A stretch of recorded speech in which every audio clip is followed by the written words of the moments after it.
Om Sthapakaya cha dharmasya sarvadharmasvarupine avatar varishtaya Ramakrishnaya te namaha. Offering my Shirasashtanga Pranam at the feet of Sri Ramakrishna, Mother Sharda Devi and Swami Vivekananda, I offer my heartfelt namaskar to all of you. This month, 18th, there will be some special month. I think many of you will be knowing about it if you consult your priests and astrologers. They will be telling not to perform any auspicious work like marriages or naming ceremony or buying anything, starting any new ventures, because that is called as Adhika Masa. All of you know that something special is coming. So, but at the worldly level, people are afraid to start anything new during that Adhika Masa. What is this Adhika Masa? According to the astrological calculations or the calendar, Hindu calendar, there are two types of calendar based on the movement of the moon and based on the movement of the sun. So the lunar calendar and the solar calendar, Chandramana and Sauramana. Now, based on the moon, there are every year 354 days. Based on the sun, there are 365 to 66 days. Now, every year there will be a difference of 11 days. So, 3 years, it is almost 1 month. That extra 1 month after 3 years, the astrologers make it as Adhika Masa, extra month, 11. So that is called Adhika Masa, extra month after 3 years. Now, every Masa has a deity, a goddess. This also, Masa, Adhika Masa is a goddess. Here, Surya or sun enters into the Rashi in every month. So there will be some auspicious time, there will be some deities connected with that. But in this Adhika Masa, there is no special deity connected with that. So you cannot perform any auspicious work during that period, especially the worldly things. The worldly auspicious thing like buying a car, starting a new venture, or naming ceremony, marriages and other things cannot be performed. So now that goddess of that Adhika Masa went to the Lord Vishnu and asked, "Oh Lord, what shall I do? There is Surya not entering and there is nothing special during my period. So people are calling it as Malam Masa, Masa, the month of impurity. So you should do something." Then Lord Vishnu told, "Okay, don't worry. I will be the God of this Masa." So during this Adhika Masa is also Malamasa, it is called Purushottama Masa. I will be the chief deity of this Masa, Vishnu himself told. So it is also called Purushottama Masa. Now, though there is very less spiritual benefit and you cannot start any worldly thing, but Lord Vishnu has promised whatever spiritual things you do during this period, singing of bhajan, Hanuman Chalisa, Durga Saptashati, Havan, Homa, Puja, Sadhana, Japa, meditation. So spiritual practice will multiply 1,000 times. So worldly things you can't do, like as I told you, buying things new, starting new things and other things, because it may not give you any special result. But spiritual activity done during this month will yield you lot of benefits. So this month, that is from starting with 18, the Indian calendar, not the Gregorian or the English calendar, Western calendar. From 18th of this month, for 1 month, you will have lot of spiritual benefits if you do. during whatever you do will multiply many, many, many times. That's why though worldly thing, there is nothing special, but spiritual sense, a lot of benefit during this Adhika Masa. So you can read the life of master, direct disciples, meditate more, sing bhajans, chant Hanuman Chalisa, Vishnu Sahasranama. So whatever result you get on the ordinary month, here you will get maybe 10 times, 100 times, 1,000 times. So that's a very special month for the spiritual seekers or the sadhakas. Now, we are all spiritual seekers. That's why we have assembled here. I was taking you through Sri Ramakrishna as Sarva Deva Devi Swarupa. And I told you many times, when Master is being addressed as Sarva Deva Devi Swarupa, is of the form of all gods and goddesses, it doesn't mean that Ramakrishna is higher than all the gods and goddesses, or is the topmost or something like that. No. No God is higher, no God is lower. We should never have that wrong attitude that this God is low, this God is high, that God is something more, nothing like that. It is the same one God taking different forms and different attributes to suit the human beings who are at different levels of evolution. I have told that many times. So while I was taking you through how Sri Ramakrishna is Sarva Deva Devi Swarupa, all gods and goddesses represent some ideal, some path towards our realization or realizing our own self or ourselves becoming the Parabrahman, moving from the animal level to the human level, from the human level to the divine level. The Lord, the Avatar Purusha, comes each time, every time to our level, and he does the sadhana. He does go through the different paths. Not only that, he will create new path also suited to that age. So now Ramakrishna, as an avatara coming this time, he not only performed, he realized all gods and goddesses. Realizing any gods and goddesses, as I told you, is that ideal is perfected. That means he becomes one with that ideal, one with that God. So after realizing Mother Kali, he wanted to taste all the varieties of paths, all gods and goddesses. So that's why he practiced sadhana. He realized all different gods and goddesses, not only in Hinduism, but in other religions and other faiths too. So whatever from the time of the human civilization coming into existence up till now, whatever paths, spiritual paths or any paths were there, Master made his own personality as a field of experimentation, his own mind and personality, and practiced all that thing and realized God through all the means, the highest and from the lowest fetishism to the highest Parabrahman, realized everything. That is the reason he's called Sarvadeva Devi Swarupa. Not that he's something greater than somebody or lower than somebody. No, there is no great or low. It is one God.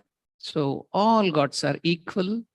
All goddesses are equal. We should never have an idea that that God is great, this God is less, nothing like that. Now, as I told you, Ramakrishna went through many, many paths and many ways by which he could realize. We'll take up one by one from the lower things in Bhakti school of thoughts.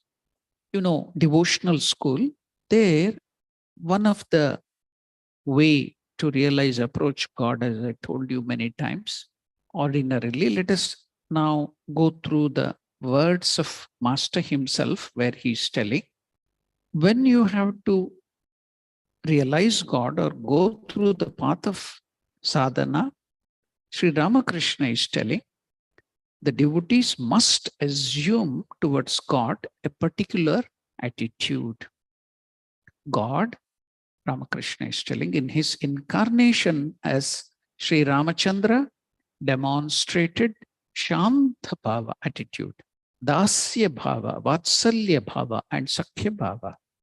But as Lord Krishna, he also demonstrated, other than the Shanta, Dasya, Vatsalya, and Sakhya, The speciality of Lord Krishna is Madhura Bhava. That is the attaining of God through the love as a wife for a beloved, Radha, love for Krishna. Radha cherished the attitude of Madhura towards Krishna. Her love was romantic. But in the case of Sita, it was the pure love of a chaste wife for her husband. So these are the words of Sri Ramakrishna. Now, Sri Ramakrishna is telling about himself in the gospel. I want to play various melodies on my instrument that is just like a flute with 7 holes. Why should I say only the name of one God, Brahma, Brahma? I want to call on God through all the modes, through Shanta, Dasya, Sakhya, Vatsalya, and Madhura. I want to make merry with God. I want to sport with God. So now you can understand a little what is this relationship meaning with God. One must, Sri Ramakrishna again tells, one must practice sadhana. One must also adopt a particular attitude towards God. For example, the attitude of a servant towards the master. Now, today we will see what is meant by Shanta Bhava. What is this sadhana by which through this devotional mode, the Shanta Bhava, how can we approach God? Sri Ramakrishna is telling, the rishis of the old, you know the rishis, the seers in the Upanishadic and the Vedic period, Ramakrishna is telling those rishis of the old had the attitude of Shanta. Do you know the attitude of the Gnanis? That is the Shanta, it is to meditate on one's own self. Now, with this background, we will go to study and analyze what is this Shanta Bhava in the devotional sadhana. Shanta Bhava means, some other people, they explain it giving the example of considering God as your king and we, the devotees, as his subjects, praja. That relationship with God is Shanta. It's only one example. Now, Ayodhyavasis, the people of Ayodhya, considered Lord Rama as their king. Then the people in Dwarka considered Lord Krishna as their king. And in Vaikunta, Lord Vishnu or Narayana is the king, and in Kailasa, Lord Shiva is the king. So on and so forth. But you should know, you cannot, with this attitude, go near your king. Cannot do the service or seva of the king. Cannot have conversation with him. So devotees move a little more closer to God. And then comes the next attitude by which we approach God, that is Dasya Bhava, just like the master and the servant. Sakhya Bhava, just like the friend.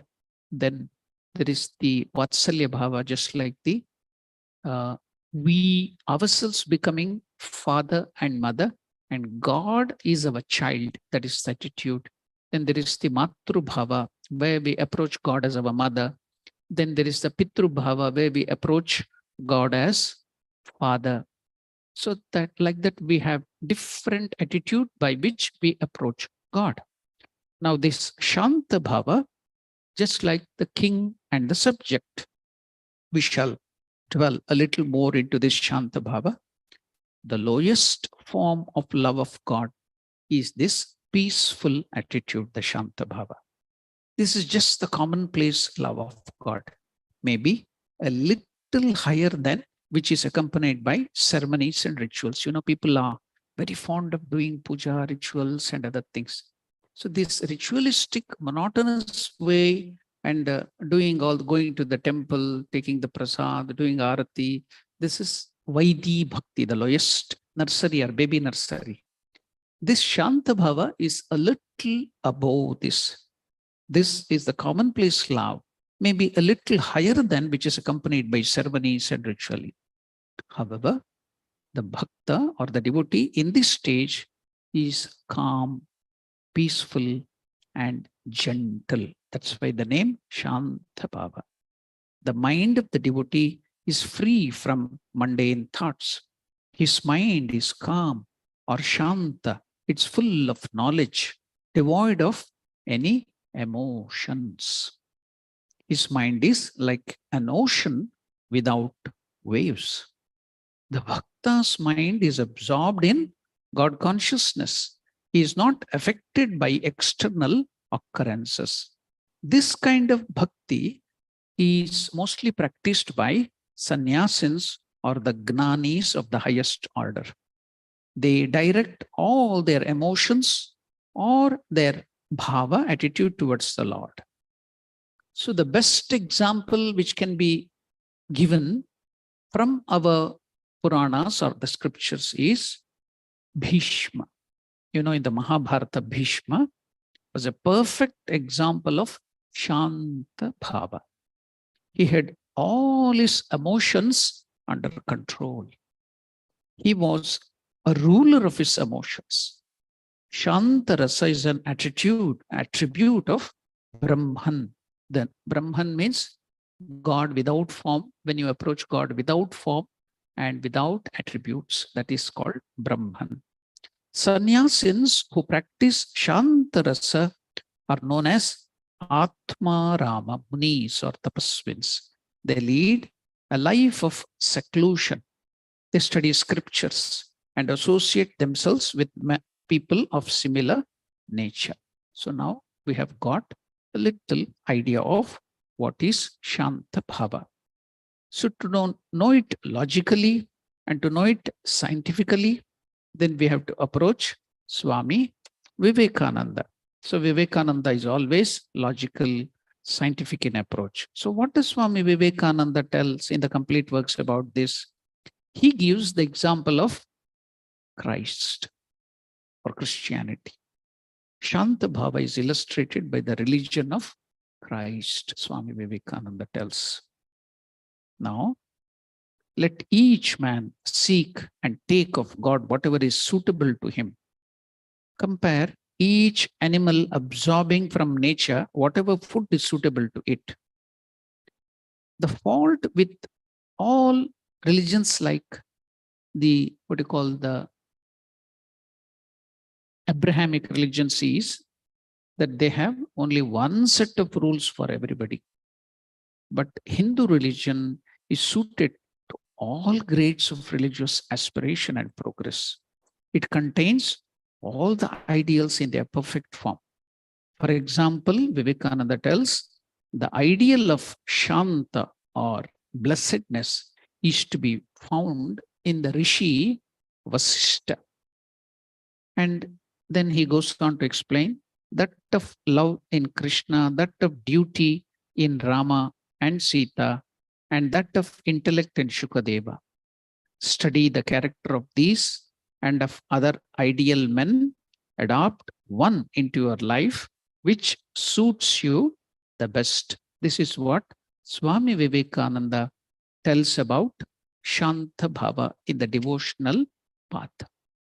Now again, Swami Vivekananda tells Shanta, a common peaceful love with such thoughts as those of fatherhood and help. So while telling about that, Swami Vivekananda mentions about Shanta Bhava.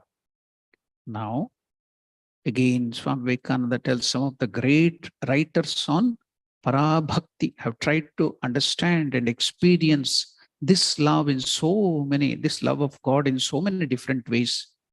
The lowest form in which this love is apprehended is what is called the peaceful, the Shanta. When a man worships God without the fire of emotion in him, without its madness in his brain, when his love is just the calm, commonplace love, which is a little higher than mere forms and ceremonies and symbols, but not at all characterized by madness of intensely active love, it is said to be Shanta. We see some people in the world who like to move on slowly, and others who come and go like the whirlwind. The Shanta Bhakti is very calm, peaceful, and gentle. These are the words of Swami Vivekananda. Now, let us see that Shanta Bhava of the sadhana of Sri Ramakrishna. The master, after realizing the Divine Mother Kali, proceeded to perform the worship on the days on which he did not become altogether restless or devoid of consciousness on account of overwhelming eagerness of God vision. He told us sometimes a little of the thoughts and experiences of the time of his worship and meditation in those days. The master said, I used to show my mind the image of Bhairava in meditation on the parapet of the roof of the Nahabat, that is in Dakshineshwar temple, and say to my mind, you must be firm and motionless like that Bhairava sitting there, that statue, and meditate on mother's lotus feet. No sooner had I sat down for meditation than I heard clattering sounds produced in the joints of my body and limbs from the bottom of the leg upwards, and they got locked one after another, as if someone from within turned the keys. As long as I meditated, I had no power to move my body and change my posture even slightly, or give up meditation and go elsewhere, or do anything else at will. I was, as it were, forcibly made to sit in the same posture as long as the joints did not make clattering sounds as before and were unlocked, this time from the direction of the head to the legs. When I sat and meditated, I had in the beginning the vision of particles of light like groups of fireflies. I saw sometimes all quarters covered with masses of mist like light, and other times I perceived that all things were pervaded by bright waves of light like molten silver. I saw these things sometimes with my eyes shut and sometimes with my eyes open. I did not understand what I saw, nor did I know whether it was good or bad to have such visions.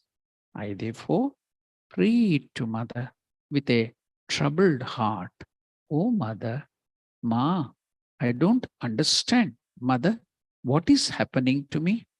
I do not know mantras, tantra, etc., by which to call thee. Please teach me personally what may enable me to realize thee, Mother. If thou dost not teach me, who else will teach me? For there is no refuge for me except thee. I used to pray thus with a concentrated mind and weep piteously on account of the eagerness of my heart. The master's worship, meditation, etc. underwent novel changes. It is difficult to explain to others that wonderful state of complete absorption in the Divine Mother. They were in that state childlike sincerity, faith, dependence, and sweetness only, with the Divine Mother for their stay and support. Now, why did the highest Godhead, Vishnu or Parabrahma Swarupa, take this human form and do all these hard sadhanas, practice everything, so that we can get the inspiration wherever we are and take up that sincerity, integrity, and start realizing ourselves.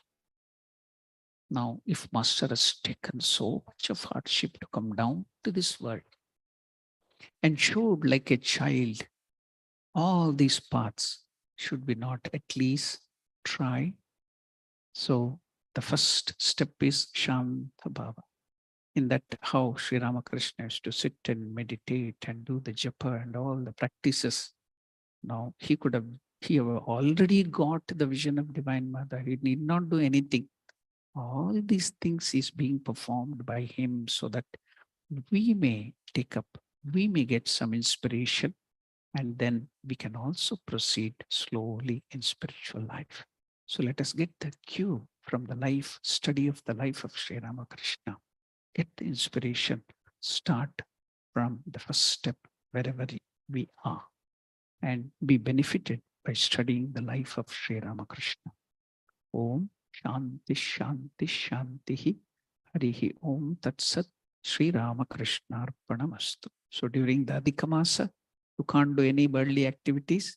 At least you can start doing sadhana seriously, because you will get 1,000 times more result of the sadhana if you perform them in this Adhikamasa. Don't waste this opportunity of Adhikamasa.